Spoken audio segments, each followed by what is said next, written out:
सभी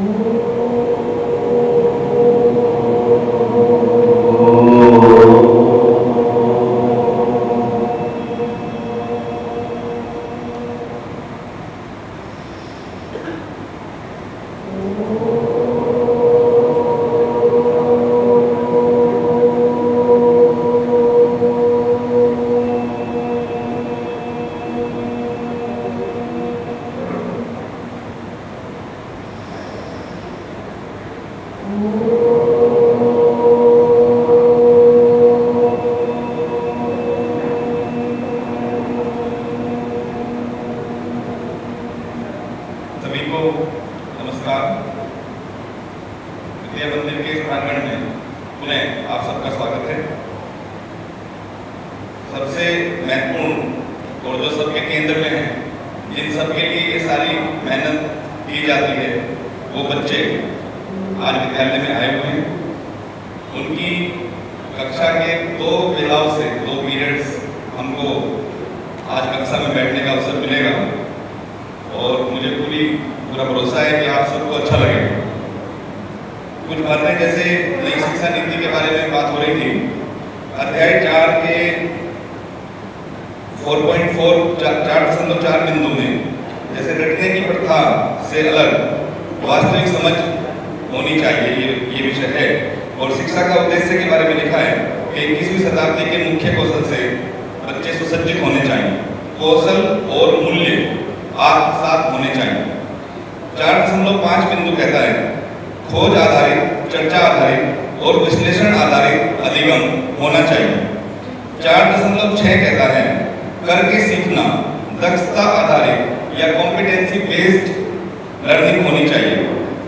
4.7 कहता है कला समन्वय या आर्ट इंटीग्रेशन, जिसे हम कह रहे हैं, ये एक क्रॉस करिकुलर बात है, यानी अपने करिकुलम से बाहर जाना, जैसे sports integration, artificial intelligence integration, ये सब क्रॉस करिकुलर बातें हैं। तो अनुभव आधारित शिक्षण पर जोर होना चाहिए। 4.8 कहता है कि खेल समन्वय यानी स्पोर्ट्स इंटीग्रेशन होना चाहिए।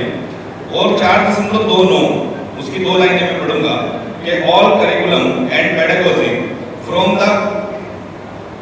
The beginning stage onwards will be redesigned to be strongly rooted in the Indian and local context। यानी हमें पेडागोजी को रीडिजाइन करने की आवश्यकता है।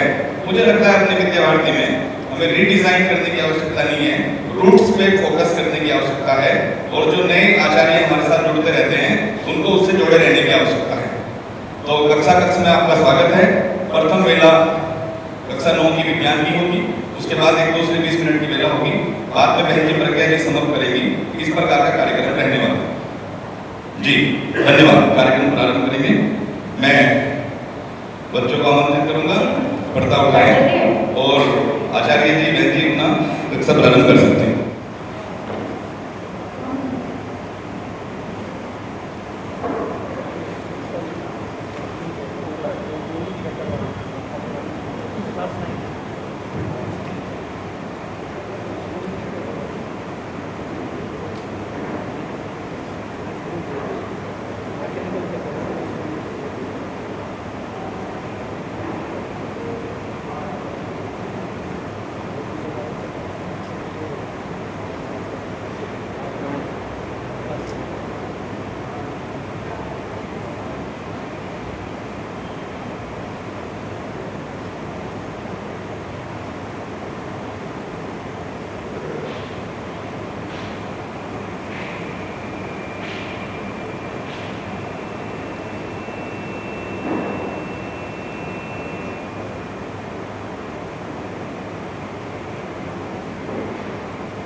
जय हिंद। जय हिंद बच्चों, कैसे हैं आप सब?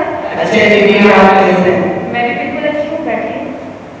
बच्चों, हमारा फिजिक्स का चैप्टर चल रहा था, force and law of motion.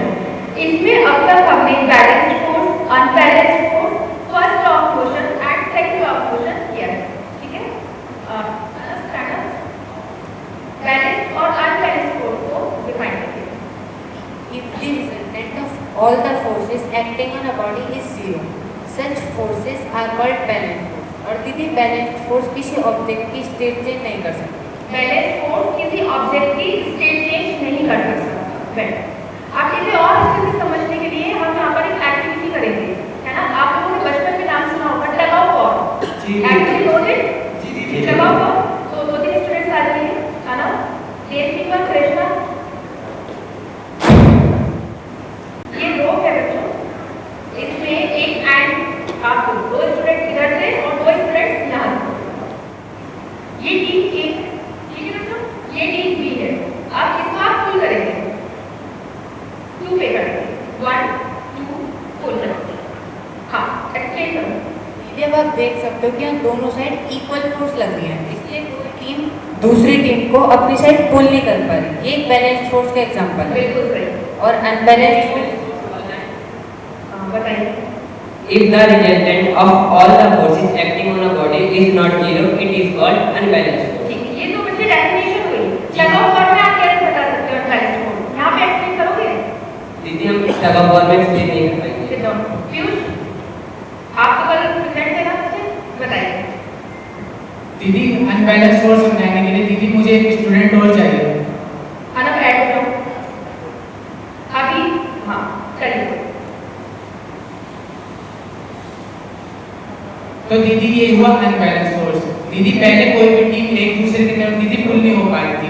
दीदी जब मैंने टीम ए में दीदी एक स्टूडेंट और ऐड करा तो टीम बी दीदी टीम ए की तरफ पुल हो गई। दीदी ये हुआ अनबैलेंस फोर्स का एग्जांपल। ये समझ में आया सबको बच्चे? दीदी हाँ जी, बताइए सिस्टम। दीदी यहाँ पर दोनों टीम में फोर्स का मैग्नीट्यूड डिफर कर गया। एक तरफ ज्यादा मैग्नीट्यूड था और एक तरफ कम, जिस वजह से टीम बी ने टीम ए को अपनी तरफ खींच लिया। ये अनबैलेंस फोर्स का एग्जांपल होता है। और हमारे जो रोजाना के काम होते हैं वो अनबैलेंस फोर्स पे ही बेस्ड होते हैं। अगर हमें किसी बुक को उठाना है तो हमें उस बुक को उठाने के लिए उस बुक से ज्यादा फोर्स लगाना पड़ेगा, तभी हम उस बुक को उठा पाएंगे। इसलिए हर काम को करने के लिए अनबैलेंस फोर्स का होना जरूरी है। समझ आया principle? Balance unbalance force clear हो गया? जी दीदी। अब हमारे साइंटिस्ट थे गैलीलियो। गैलीलियो के बारे में मैंने आपको कल कुछ पॉइंट्स लिखने के लिए कहा था। उन्होंने कुछ बुक्स भी लिखी थी, एक इंक्लाइनमेंट का एक्सपेरिमेंट भी किया था। सबने होमवर्क किया है? जी दीदी। Show your copy. ओके, कोई बात नहीं, कर लिया आप। दीदी हाँ, मैंने एक चार्ट भी बनाया है। दिखाइए। बहुत सुंदर चार्ट बनाया है सुंदर। आ जाओ, ये देखो अभिषेक हर्षवर्धन, ये कितना सुंदर चार्ट बनाया है हमने। जरा जरा एक्सप्लेन करो इसको। गैलीलियो गैलीली एक बहुत महान साइंटिस्ट थे जिनका जन्म इटली पिसा में हुआ था, जो आज यूरोप में है। और इनके फादर का नाम था विंसेंजो गैलीली। इन्होंने कई सारे फेमस बुक्स लिखी जिनमें La Bilancetta, starry messengers, discuss on floating bodies famous है। 1564 से 1642 तक इनका जीवन काल रहा। इस समय इन्होंने बहुत स्ट्रगल किया क्योंकि उस टाइम बहुत सारे मिथ थे और लोग उनकी साइंटिफिक थ्योरीज को गॉड के खिलाफ मानते थे, इसलिए उन्हें पनिशमेंट भी मिलती थी। उनका जो सबसे फेमस एक्सपेरिमेंट था वो था इंक्लाइन प्लेन एक्सपेरिमेंट, जो हमने अपनी बुक में पढ़ा। बहुत अच्छा, इसको क्लास के बाद में यहाँ पे पिन कर देंगे, ठीक है। Mukesh stand up. आप ध्यान नहीं दे रहे थे, सुंदर ने क्या बताया? कहाँ के रहने वाले थे गैलीलियो? गैलीलियो इटली के रहने वाले थे। इटली कहाँ पर है? यूरोप में। इधर आ जाओ। ये ग्लोब है, यहाँ पे बताओ जरा इटली कहाँ पर है?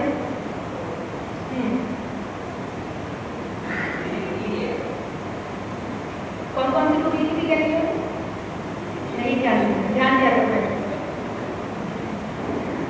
अब गैलीलियो का जो जीवन काल था 1564 और 1642, इस टाइम पीरियड में आपने अपनी हिस्ट्री की बुक में, इतिहास की किताब में कोई ऐसा इवेंट, कोई वार, कुछ ऐसा इंपॉर्टेंट पढ़ा है?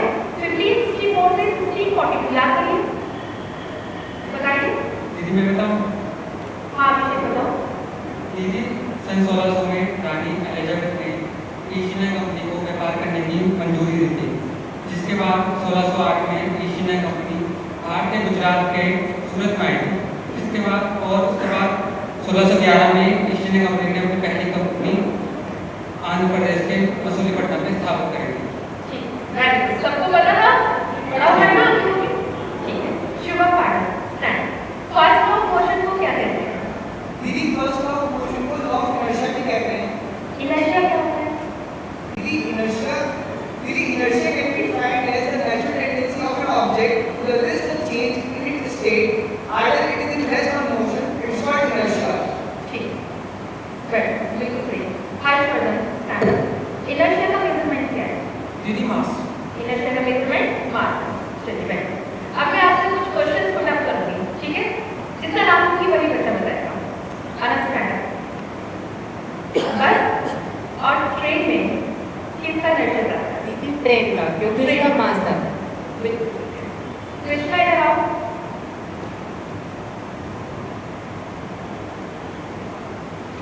आई am giving you two words, ठीक है? ये दोनों इसमें बताओ किसका इनर्शिया ज्यादा है?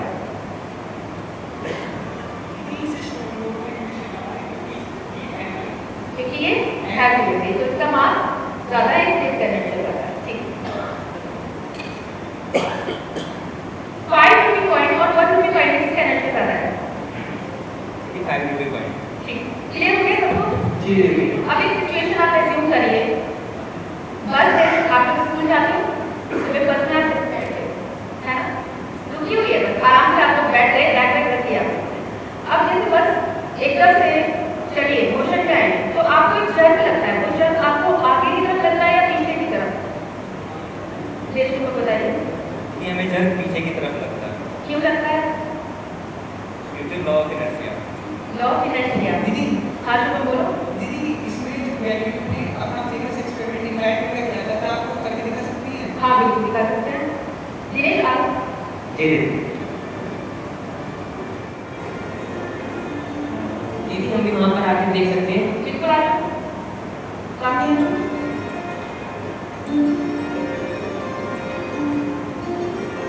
गैलीलियो के इंक्लाइंड प्लेन के एक्सपेरिमेंट से गैलीलियो ने यह ऑब्जर्व किया कि कोई भी ऑब्जेक्ट कांस्टेंट स्पीड से मूव करता है जब तक उस पर कोई एक्सटर्नल फोर्स नहीं लगाया जाता। उन्होंने दो इंक्लाइंड प्लेन्स को लिया और उनको अपोजिट डायरेक्शंस में रख दिया।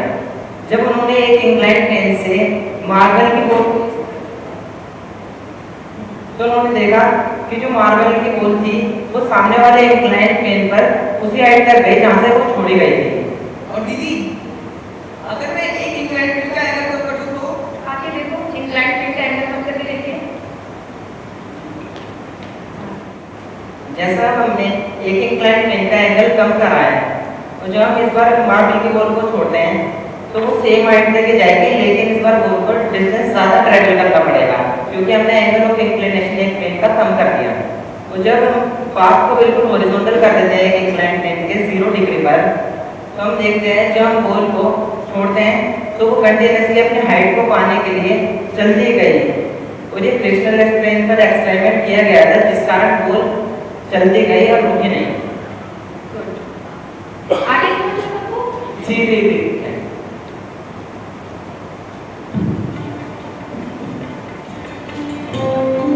तो बच्चों आपको बैलेंस अनबैलेंस फोर्स क्लियर हो गया? लॉ ऑफ इनर्शिया भी आपको क्लियर हो गया? कोई और ऐसी एक्टिविटी है जो आप करना चाहते हो? एंड ग्रुप में हो आपके? ये टम्बलर वाली एक्टिविटी रहेगी। बिल्कुल टम्बलर वाली एक्टिविटी करते हैं। आ जाओ इधर। दीदी हम फिर से वहाँ पर आके देख सकते हैं। अभिषेक आप भी आ जाओ।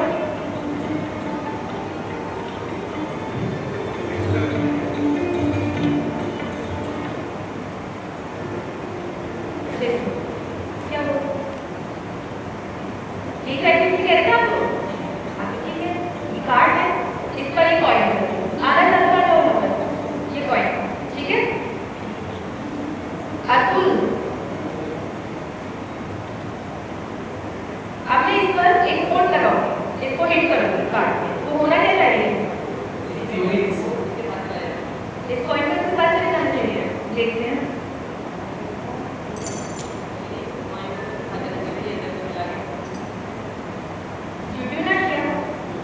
देखो क्या हुआ, मैंने अनबैलेंस्ड फोर्स, एक फोर्स कार्ड पर लगाया, ठीक है, तो इस पर तो मोशन आ गया, लेकिन इस पर डायरेक्टली फोर्स लगाया नहीं था, तो इसका इनर्शिया क्या कह रहा था, इसको रेस्ट में रहना है ना, ये तो नेचुरल टेंडेंसी होती है किसी के ऑब्जेक्ट। जब तक ये एक्सटर्नल अनबैलेंस्ड फोर्स नहीं लगेगा तब तक वो रेस्ट में रहेगा, मोशन में तो मोशन में रहेगा, ठीक है। तो अब इसमें क्या होगा, ये जैसे इस पर फोर्स लगाया तो ये काट गया बाहर और कॉइल अंदर, क्लियर हुआ? जी ऐसे ही एक एक्टिविटी बच्चों कैरम बोर्ड की होती है, इंडोर गेम में कैरम सबसे खेला होगा डेफिनेटली, है ना। चलो आ जाओ, कौन है कैरम का माइक? हाँ, इस टेबल को आगे लो।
किलोग्राम मीटर पर सेकंड स्क्वायर। क्लियर है ना, किलोग्राम मीटर स्क्वायर।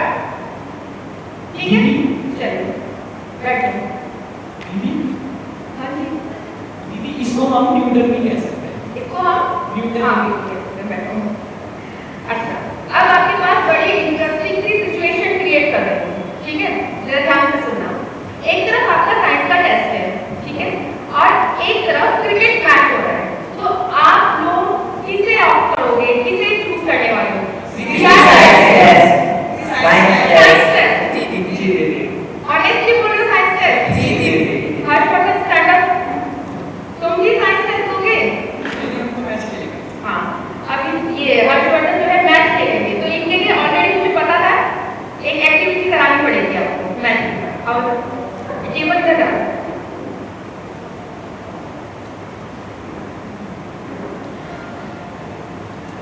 अब हर्षवर्धन को फील्डिंग का बड़ा शौक है, देखते हैं, ठीक है, थोड़ा ध्यान से करना। आप लोगों ने क्या किया बच्चों? अभी हमने बॉल को कैच किया, तो अगर ये और वेलोसिटी से होगी, प्लेग्राउंड में तो और वेलोसिटी होगी इसकी, है ना, बहुत तेजी से आएगी। जी दीदी। तो और आगे टाइम मूवमेंट जाएगा हाथ का। ऐसा क्यों हुआ? इसमें कौन सा लॉ लगा है?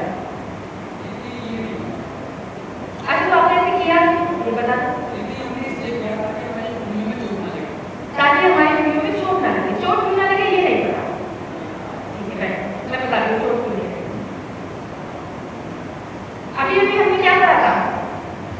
Second law of motion. Second law of motion, F is equal to mv। तो हुआ क्या बच्चों? ये बहुत हाई वेलोसिटी से आ रही है, ठीक है। अब जैसे हाई वेलोसिटी से आ रही है, अगर सडन इसको पकड़ लें, तो वेलोसिटी जितनी हाई है वो बहुत शॉर्ट टाइम में उसको ज्यादा फोर्स लगाना पड़ेगा, एकदम टूट जाएगी, सडन टूट जाएगी। तो फोर्स करने का हुआ, तो उसका इम्पैक्ट इतना ज्यादा होगा कि हमारे हाथ में चोट लगा।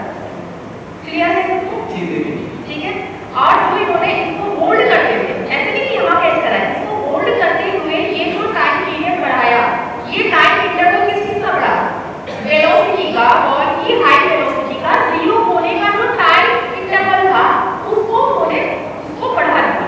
ऐसे करने से वो बढ़ गया, जिससे एक्सेलरेशन में क्या फर्क पड़ा? एक्सेलरेशन डिक्रीज होगा, फोर्स भी आपका कम लगेगा, टाइम फोर्स आपका कम लगेगा, उसका इम्पैक्ट आपके हाथ में कम होगा, चोट नहीं है। क्लियर है? सेकंड लो क्लियर हो गया बच्चों? जी दीदी। ठीक है। अब बच्चे हम आते हैं थर्ड लॉ ऑफ क्या क्या कहता है third law? To every action there is an equal and opposite reaction acting on two different bodies simultaneously. क्या क्या बातें आई? दो बॉडीज हैं, एक्शन फोर्स है, रिएक्शन फोर्स है, दोनों ही साइमल्टेनियसली चल रहे हैं, ठीक है। तो अब इसको समझाने के लिए अक्सर ये एग्जांपल दिया जाता है कि जैसे मैं इस बॉल में फोर्स लगाऊं, तो उतना ही फोर्स से मुझे लगाए, ठीक है। जो मैं लगा रही हूँ वो एक्शन है, जो बॉल मुझे एक्सर्ट करेगी फोर्स वो रिएक्शन फोर्स है। ऐसे तो आपको समझ में आएगा नहीं, तो इसके लिए यहाँ पर एक और एक्टिविटी है, ठीक है। और इसके लिए स्केट्स आना बहुत जरूरी है। आज हो जाएगा मुकेश, तुमको या टेस्ट बता दिया जाए। ये स्केट बोर्ड है, आप लोगों को दिखाई दे रहा है टेबल के पीछे?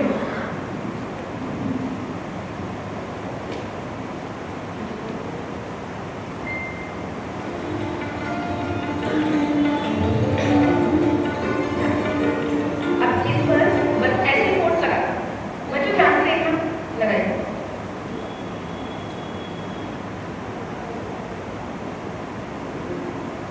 क्या देखा आपने कि जितना फोर्स इन्होंने लगाया, इनका स्केटबोर्ड खींच गया, किंतु वापस बॉल से एक फोर्स एक्सर्ट हुआ, जिसे हमने क्या बोला?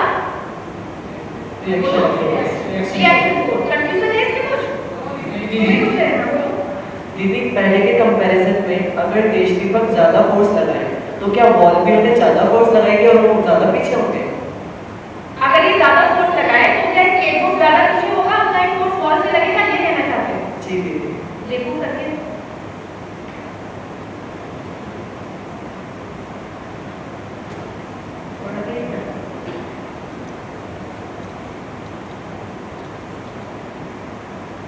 आगे तो उतना ही फोर्स लगता है, एक्शन और रिएक्शन, बट उसकी डायरेक्शन है ना, अपोजिट डायरेक्शन है। ऐसे ही आपका बुक में एक एग्जांपल है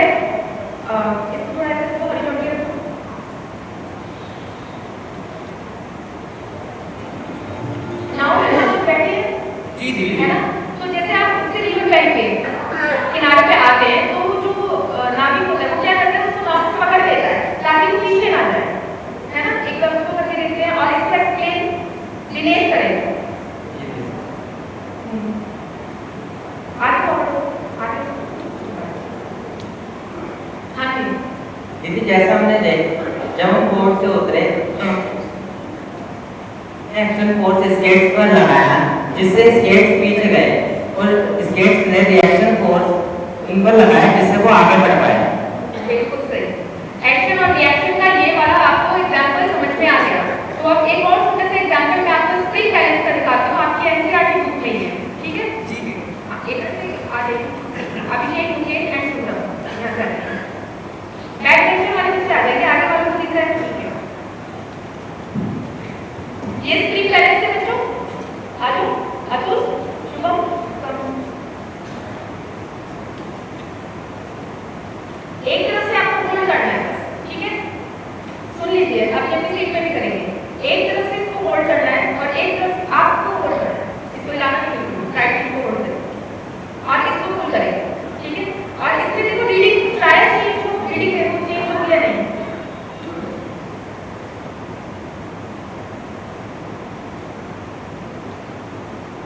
दीदी इसकी रीडिंग सेम आ रही है। नहीं देखो, हो सकता है चेंज हो गई। नहीं दीदी सेम है। सेम है। दूसरे स्प्रिंग बैलेंस से करके देख लीजिए।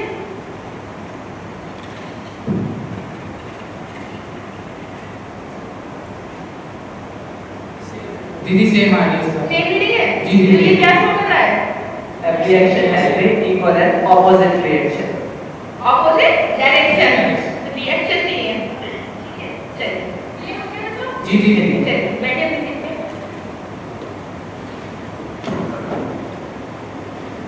अब आप फर्स्ट लो, सेकंड लो और थर्ड लो, ये तीनों ही लॉज आपको समझ में आ गए। लॉज ऑफ मोशन, है ना? बैलेंस और बैलेंस फोर्स क्या है? अब एक बहुत इंपॉर्टेंट बात जो मैंने आपको फर्स्ट क्लास में भी बताई थी कि अभी तक हम लोग इसको न्यूटन्स लॉ कहते हैं, ठीक है? ये न्यूटन के लॉ ठीक है हमारे होते हैं, लेकिन ये भारत के महर्षि कणाद ने दिए हैं और उनके अनुसार देखो यहाँ लगाया हुआ है चार्ट। जो पहला लॉ था, लॉ ऑफ इनर्शिया, वो क्या है? वेग विमिता विशेषात कर्मणो जायते। दूसरा नियम है गति का, वेग विमिता विशेषात कर्मणो जायते नियतिक क्रिया प्रबंध हेतु। और तीसरा जो एक्शन और रिएक्शन का है वो है वेग वेगः संयोग विशेषा विरोधी। और ये महर्षि कणाद ने न्यूटन से 2500 साल पहले दे दिया था तीनों, ठीक है? याद रहेगा ना सबको? जी दीदी। उस टाइम पे पेटेंट नहीं होता था और बहुत सारी चीजें थी, इसलिए हमें नहीं पता, लेकिन हमें पता होना चाहिए। क्लियर है? जी दीदी। चलिए, आप क्लोज योर कॉपी कर दो, फटाफट से कॉपी और बुक को बंद करिए और मुझे ये बताइए अपने अपने फेवरेट गेम बताएंगे और उसमें कौन सा लॉ ऑफ मोशन लग रहा है ये बताइए, बस बताइए। मुकेश। दीदी स्केटिंग इसमें थर्ड लॉ लगता है तो आपने करके दिखा दिया। ठीक है, वो हो गया स्केटबोर्ड का। आप बताओ पूरा। क्योंकि मेरी हॉबी साइकिलिंग है और साइकिलिंग में व्हील जो होते हैं वो नीचे वाली सरफेस पे फोर्स लगाते हैं जो कि एक्शन फोर्स होता है। हाँ। उसके रिएक्शन में जो सरफेस होती है वो उससे ऑपोजिट फोर्स लगाती है और व्हील आगे बढ़ पाता है। बिल्कुल ठीक है। आपका? दीदी मेरा फेवरेट गेम क्रिकेट है जो कि आपने सेकंड लॉ में दिखा। बिल्कुल ठीक है। तुम्हारा तो हो गया क्रिकेट, है ना? आपका? दीदी मेरा फेवरेट गेम क्रिकेट है। दीदी जब हम उसमें बैटिंग करते हैं तो दीदी इसमें तीनों लॉ अप्लाई होते हैं। तीनों को अप्लाई। जी दीदी। हाँ बताइए। मेरा फेवरेट गेम फुटबॉल है, उसमें फर्स्ट लॉ ऑफ मोशन लगता है। First law of motion, okay. दीदी मेरा फेवरेट है क्रिकेट है और जब हम उसमें बॉलिंग करते हैं तो थर्ड लॉ अप्लाई होता है। ठीक। हाँ। मेरी भी एक हॉबी है स्विमिंग। दीदी जब स्विमिंग, हम ठीक है। पानी में स्विम करने के लिए उतरते हैं तो जितना फोर्स हम पानी पे लगाते हैं उतने फोर्स हमारे ऊपर लगाता है जिसके कारण हम आगे बढ़ पाते हैं। बिल्कुल ठीक। हाँ। ये हमारा फेवरेट गेम कैरम है। कैरम आपका हो गया, ठीक है। लेकिन कैरम में एक और हो सकता था। कैरम में अभी मैंने इनर्शिया बताया था, थर्ड लॉ भी लग सकता है कैरम में। जी जी। समझ आ रहा है? देखो जब आप रिबाउंड वाला करते हैं, यहाँ पर कोर्ट है, ठीक है, और सामने से हिट करते हैं उतने ही फोर्स से स्ट्राइकर वापस आता है। तो ये कौन सा था? Third law of motion. ठीक है, तो कहीं ना कहीं अप्लाई हो जाएगा जब आप अपने गेम्स में देखोगे। बैठो, आप बताइए आपका हो गया कितना? दीदी हमारा फेवरेट गेम बैडमिंटन है। हम जब बैडमिंटन को मारते हैं उसी जब शटर सामने से आ रही होती है तो उसी स्पीड से वापस। बिल्कुल ठीक है, बैडमिंटन हिट वाला आप बता रहे हैं, है ना? चलिए, अब बच्चों आपका नेक्स्ट क्लास में होगा conservation of momentum with the example. सब लोग इसकी रीडिंग करके आएंगे और अब लास्ट में क्या होगा? तो हेलो गाइस,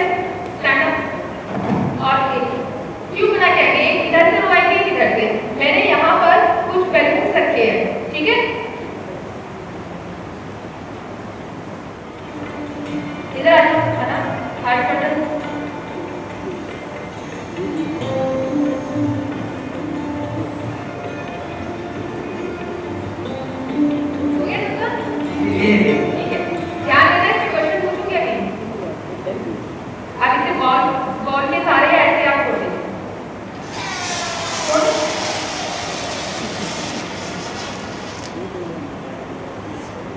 ये रॉकेट बैलून तेज है ना? जी दीदी। अच्छा लगा सबको? जी दीदी। तो इसमें कौन सा लॉ लगा था? Third law of motion. Third law of motion clear हुआ सबको? जी दीदी। चलिए टेक योर सीट।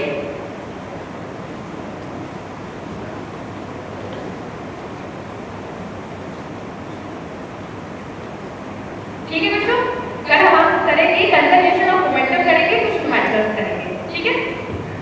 धन्यवाद दीदी। नमस्ते दीदी। नमस्ते बच्चों, कैसे हैं आप सब? हम सब बहुत अच्छे हैं दीदी। All of you present? जी दीदी। Sit down. धन्यवाद दीदी। अरे टीना, आप आ गए गाँव से? जी दीदी कल भी आए हैं। अच्छा, तो आप गाँव गए थे, तो वहाँ पर आपने बहुत सी नई नई चीजें देखी होंगी। तो इन सबको भी बताइए जरा। जी दीदी मैंने वहाँ पे बहुत सी नई नई चीजें देखी, जैसे खेत जिसमें किसान काम कर रहे थे और कुछ किसान ट्रैक्टर चला रहे थे और एक और तालाब भी देखा। अच्छा, तालाब भी देखा। तो क्या उस तालाब में पानी था? जी दीदी तालाब में पानी तो था पर बहुत कम था, गंदा भी था। ठीक है, बैठिए। तो जैसा कि अभी आपने देखा कि अभी टीना ने बताया कि वो गाँव गई थी, वहाँ पे उन्होंने तालाब देखा जिसमें पानी था, लेकिन वो बहुत ही कम था और गंदा था। तो आज का हमारा विषय भी पानी से ही संबंधित है। आज हम भूगोल का पार्ट 5 जल के बारे में जानकारी प्राप्त करेंगे, ठीक है? जल, जैसे कि जल नाम आते ही हमारे दिमाग में बहुत सारी चीजें आती हैं कि हम जल को कहाँ कहाँ से यूज कर सकते हैं। होता है ऐसा? जी दीदी। चलिए सबसे पहले इसको बताइए। दीदी, जल के बारे में सोचने पर हमारे मस्तिष्क में अनेक प्रकार के चित्र उभरते हैं, जैसे कि नदियाँ। आप बैठिए, कोई और बताइए। चलिए हाँ, तो आप बताइए। जी दीदी, जैसे वर्षा की ऋतु। चलिए अब इधर से कोई बताएगा। हाँ जी आप बताइए। जैसे झरना। झरना, हाँ जी आप, हाँ जी आप बताइए। तो आपने देखा जैसे ही जल का नाम आया, सबके माइंड में अलग अलग चीजें आई कि हम जल को कहाँ कहाँ से यूज कर सकते हैं। अभी जैसे हिमांशु ने बोला वर्षा की ऋतु, तो जब बारिश होती है तो कई बार होता है कि हमारे घर के आसपास में गड्ढा होता है, उसमें पानी भर जाता है। तो क्या किसी ने कभी उसमें कागज के नाम बना के खिलाया है? जी दीदी। हाँ जी बस आप बताइए क्या कहना चाहते हैं। जी दीदी, हमने जल से भरे गड्ढे में कागज की नाव चलाई है। आपको आती है नाम बनानी? जी दीदी। किस किस को आती है? जी दीदी हमें आती है। जल्दी से बनाते हैं। जिसको नहीं आती कोई बात नहीं, देख के सीख लीजिए। बना के सुनिए। जी दीदी, हो गया। यहाँ पे चलाते हैं इसको। Very good. अरे वाह, इतनी सुंदर सुंदर नाम बनाए।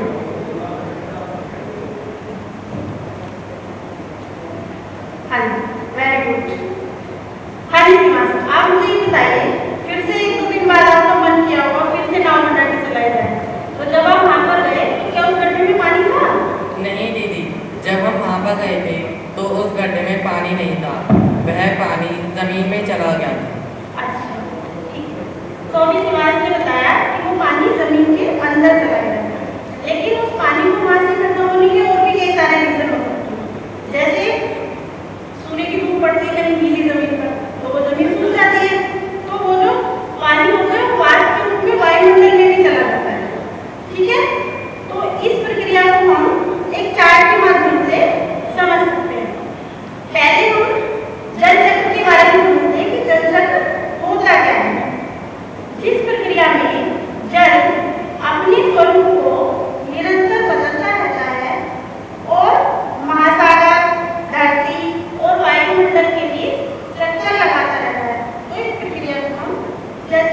दीदी मैंने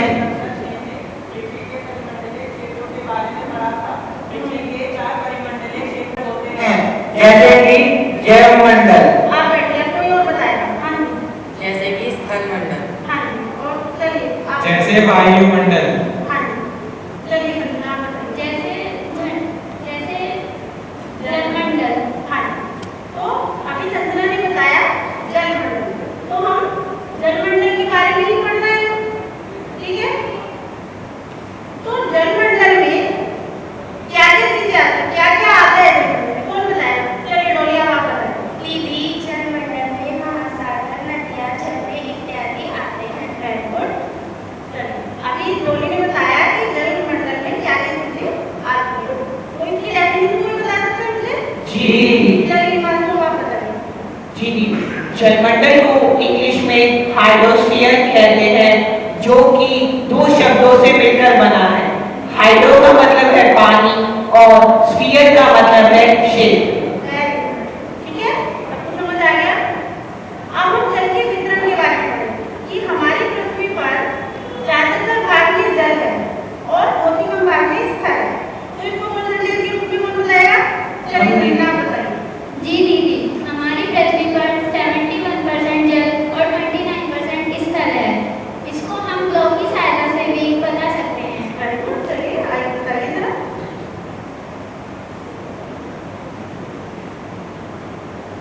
जैसे ग्लोब पृथ्वी का छोटा रूप है, ये ज्यादातर नीला दिखता है। तो ये नीले ही क्यों दिखता है? क्योंकि हमारी पृथ्वी पर ज्यादातर भाग पानी है और ये अंतरिक्ष से देखने पर नीली दिखती है, इसलिए इस पृथ्वी को नीला भी कहते हैं। वेरी गुड, चलिए वेरी गुड। तो अभी संजना ने आपको बताया कि हमारी पृथ्वी को नीला ग्रह भी कहा जाता है। तो क्यों कहा जाता है? क्योंकि हमारी पृथ्वी पर ज्यादातर भाग में पानी है। जी दीदी। आप ज्यादातर भाग में पानी है, लेकिन फिर भी हमें जल की कमी का सामना करना पड़ता है। आप सुनते होंगे कि जल बचाओ ऐसी चीजें आती रहती हैं, तो ऐसा क्यों होता है? तो अब हम जल के वितरण के बारे में पढ़ेंगे इस चार्ट के माध्यम से, ठीक है। जैसे कि हमारी पृथ्वी में पूरा संपूर्ण 100% में से लगभग 97.3 जो पानी है हमारा, वो महासागरों में उपस्थित है, ठीक है। और जैसे कि आप सभी जानते हैं कि महासागरों का जो जल होता है वो हमारे मुंह से मिला नहीं होता है। अब हमारे पास लगभग 3% पानी बचता है, और ये पानी भी हमारा पृथ्वी पर अलग अलग रूपों में मौजूद है। जैसे 2.0 बर्फ के रूप में है, 0.68 हमारा भूमिगत जल है, 0.009 हमारा जीरो में है, 0.009 नमकीन जीरो में, और 0.0019 हमारा वायुमंडल में होता है। वायुमंडल में भी होता है पानी? जी। पानी बताइए जरा किस रूप में होता है? वाष्प के रूप में होता है। हाँ, तो आप बिल्कुल बहुत थोड़ा सा पानी मिलता है जो हमारा नदियों में उपस्थित है, ठीक है।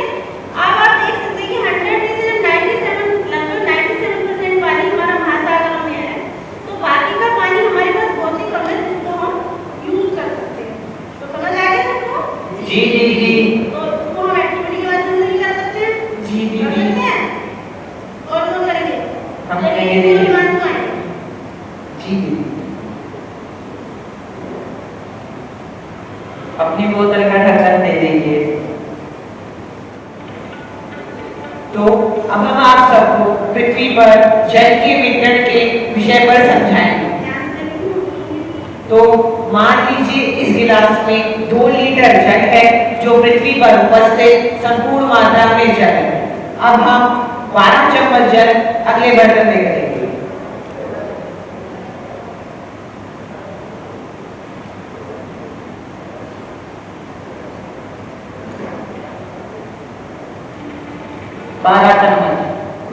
तो ये 12 चम्मच जल वह जल है जो कि हमारा फ्रेश वाटर है, अर्थात वह जल जिसे हम उपयोग करते हैं, लेकिन यह जल भी पृथ्वी पर अलग अलग रूपों में उपस्थित है, अर्थात हम इसे अलग अलग रूप से उपयोग करते हैं। तो हम 9 चम्मच जल अगले बर्तन में डालेंगे।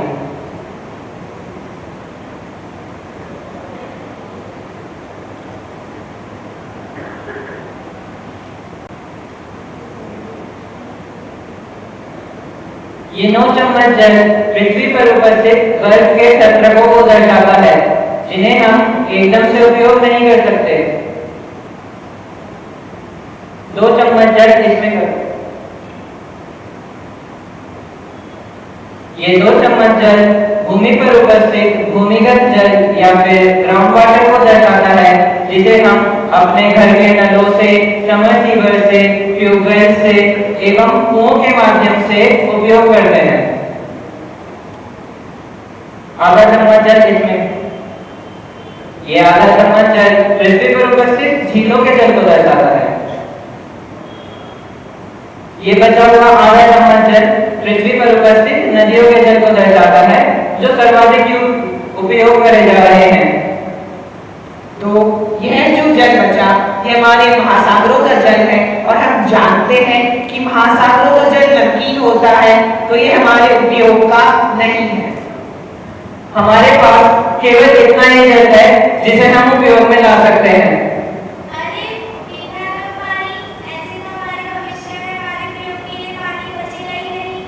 अरे इसलिए तो कहा जाता है जल बचाओ, और हमारे स्कूल में समय समय पर जल बचाने के कई तरीके बताए जाते हैं। चलिए बैठिए।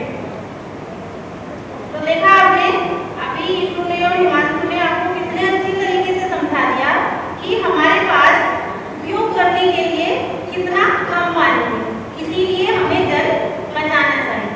तो अभी हम भूगोल में जल के बारे में पढ़ रहे थे, तो आप लोगों ने किसी और विषय में भी जल के बारे में पढ़ा होगा? जी जी जी। चलिए शिवान साहब बताइए।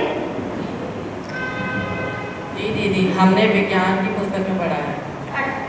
दीदी, हाँ दीदी, हमने हिंदी की पुस्तक में भी नदियों के बारे में पढ़ा है। ठीक है, तो फिर आज हम ऐसा करते हैं, मैं क्लास को 2 भागों में डिवाइड कर देती हूँ। एक ग्रुप साइंस की बुक से अपना चैप्टर पढ़ के आएंगे और फिर हम कल उसके बारे में डिस्कस करेंगे, और ये ग्रुप अपनी हिंदी की बुक से पढ़ के आएंगे जल के बारे में। ठीक है, और आज में जो हमने काम किया है उसको रिवाइज करते हैं। ठीक है? ठीक है दीदी।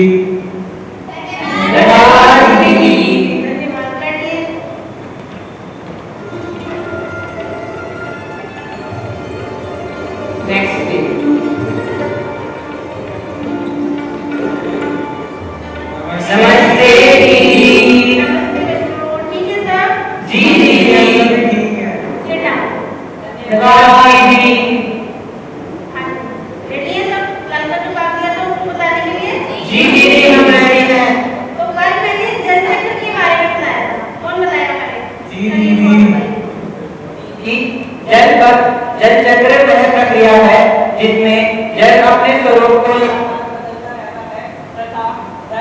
महासागर एवं वायुमंडल के लगाता रहता है, उस प्रक्रिया को जल चक्र कहते हैं। समझ आ गया सबको? जी दीदी। अच्छा, कल एक और बात हुई थी कि शिवान ने बताया था जब ये दोबारा से उस डब्बे के पास गए नाव चलाने, तो उसमें पानी नहीं था, तो इन्होंने बताया था पानी जमीन के अंदर चला गया था, लेकिन मैंने उसके और भी कई सारे रीजन बताए थे। कौन बताएगा? हाँ जी, नाम बताइए। जी दीदी, सूर्य की ताप के कारण जल वाष्पित हो जाता है, इस प्रक्रिया को वाष्पीकरण कहते हैं। वेरी गुड, ठीक है, तो अच्छे से समझ आ गया, मतलब पढ़ के आए। जी दीदी। पढ़ के आए, ठीक है। चलिए, तो कल मैंने क्लास को 2 भागों में डिवाइड किया था। तो पहले हम साइंस बुक से बात करते हैं। कौन बताया सबसे पहले क्या पढ़ते हैं? चलिए, तो आप बताइए। मैंने विज्ञान की पुस्तक में भूमिगत जल या है, यह वह जल है जो भूमि की सतह के नीचे पाया जाता है। आपको कोई बताया? चलिए, हिमांशु आप बताइए। जी दीदी, मैंने वाटर टेबल के बारे में पढ़ा है। जमीन की ऊपरी सतह पर पाए जाने वाले जल को वाटर टेबल कहते हैं। Very good. जी दीदी।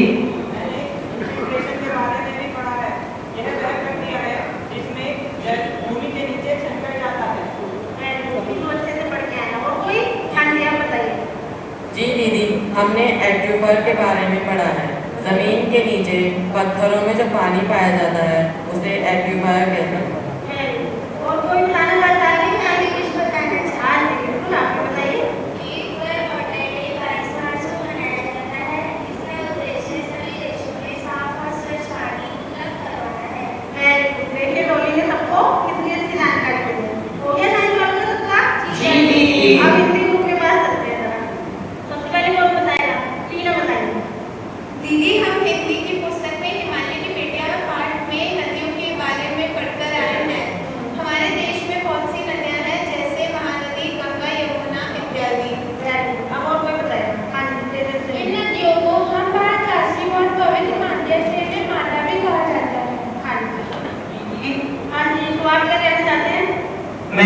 भारत की इन पवित्र नदियों के बारे में संस्कृत में कई श्लोक भी पढ़े हैं, क्या उनमें से मैं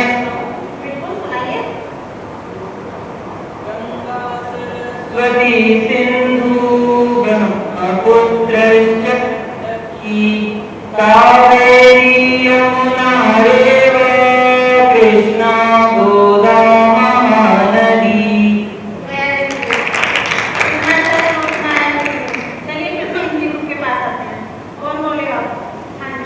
लेकिन दीदी पवित्र नदियाँ दूषित होती जा रही हैं। हाँ जी, मतलब कुछ कहना चाह रहे हैं। जिसकी वजह से इनका जल पीने योग्य नहीं रहा और ये मानव की गलत क्रियाकलापों द्वारा ही दूषित हो रही है। हाँ जी, बिल्कुल सही बात। हाँ जी, आप बताइए। दीदी, मैंने हिंदी की पुस्तक में नदियों के बारे में एक कविता ही पढ़ी है, मैं वह सुनाना चाहती हूँ। ठीक है, वेरी गुड। दीदी हमने भी पढ़ी है, वेरी गुड। हमने सुनाई है। जी दीदी, हमारी म्यूजिक वाली दीदी ने हमें उसे हारमोनियम पे बजाना भी सिखाया है। आप बताइए उसे। जी दीदी। तो मुझे याद हारमोनियम क्या होता है? हिमांशु जरा हेल्प करना।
डॉक्टर प्रज्ञा जी से अनुरोध है कि इन कक्षाओं के बारे में कुछ टिप्पणी करें और कार्यक्रम को समाप्त करें। मैं सबको बधाई देना चाहूँगी बिकॉज ये जो दोनों क्लासेस में दिखाए पूरी तरीके से एक्सपीरियंस और आपकी क्रिएटिव थी और जब क्लास चल रही थी तो ये महसूस हो रहा था कि वाकई बहुत प्लान करके सारी चीज़ें जस्ट ले तरीके से एक्टिविटीज प्लान की है और जितनी भी सारी चीज़ें कैरी आउट हुई अप टू द मार्क हुई। जब हम लोग इस पूरे प्रोग्राम को देख रहे थे मस्ट नोटिस कि ये एक रोल प्ले तरीके से किया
थी गेम से रिलेटेड, स्पोर्ट्स से रिलेटेड, जो कि खुद की हॉबीज थी। किसी की हॉबी फुटबॉल थी, किसी का क्रिकेट था, किसी का कोई और एक्टिविटी उसकी हॉबी थी, तो उसी से ही उन्होंने लिंक कर दिया रियल लाइफ कनेक्ट, क्योंकि बच्चे को इमीडिएटली समझ में आया कि first of question second third कहाँ अटैक होता है उन गेम्स में, उन स्पोर्ट्स में जो हम खुद खेलते हैं।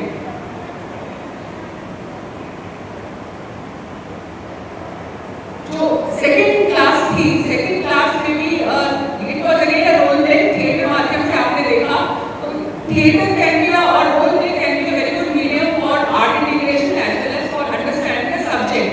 सबसे अच्छी चीज आपने इसमें देखी होगी, बच्चों को म्यूजिक के साथ पढ़ाया गया, रिवर के बारे में बताया। तो रिवर आपने हिंदी में भी पढ़ा, रिवर आपने साइंस में भी, वाटर आपने हिंदी में भी पढ़ा, वाटर साइंस में भी पढ़ा।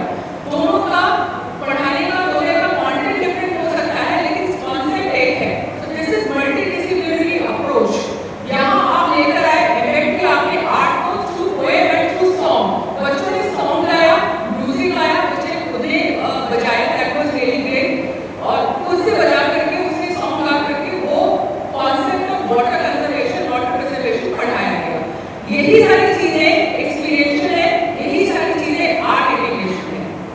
Congratulations to the entire team and बच्चों के लिए बहुत अच्छी तालीम मैं होनी चाहिए। Teachers as well as students, they really deserve a big applause. माननीय अध्यक्ष जी, आदरणीय रामकृष्ण राव जी से अनुरोध है कि कोरोना के बाद भैया बहन आज विद्यालय आए हैं, उनको और हम सबको आशीर्वाद प्रदान करें। The management of this school, the principal, the staff, and ultimately the students without whom the school is a big zero. After 6.5 months, I came across the students and the teachers interacting in a classroom real situation, for which I am very, very happy. And for the last 42 years, there was no day when I miss the student. Everywhere, wherever I go, I meet the students. So now I am here to pay my gratitude to all the children and teachers who took us to the real classroom situation. And then regarding their performance, I don't want to speak anything because Dr. Pragya said she has put everything, whatever is needed to put. But 3 suggestions for the students and everybody as well. I'll just mention it, and it is for us to analyze it. I don't want to analyze further as well. Our duty is to learn and make others learn. That's an activity which goes on for the entire life. सीखना और सिखाना, ये जो प्रक्रिया है जीवन भर चलने वाली है। इसीलिए इससे क्या सीख सकते हैं ये सबको सोचना है। This is one. And I go back to my childhood days when English grammar, in those days grammar was a different what you call subject, and it was taught with the help of music, that is harmonium. Even now we remember the English grammar which was taught during my childhood, because music has become a powerful medium to learn. This is second aspect. And another important thing for all the teachers and the students over here, teaching under the sky and in the lap of the nature, that quickens the process of learning. इसके लिए थोड़ा सोचना सोचना और इसके लिए इंतजार, some arrangement is to be made for this. जितने क्लासरूम एक्टिविटी होते हैं बाहर जाके भी कुछ करना. These are not my words. These are the words of Swami Chinmayananda, who visited our school, and after moving, of course, our school is in the lap of nature. Naturally, he must have felt it happy, and he suggested that it's an ideal situation for learning because you get many of the things around to learn. And one more suggestion I want to make before I end. That is, every moment is a moment of learning. ये समझ कर जाए. Dr. Pragya Singh was here for the last 3.5 hours, and every minute she was engaging herself and she was engaging others. That's the way how you learn, and you involve in the learning process. So it is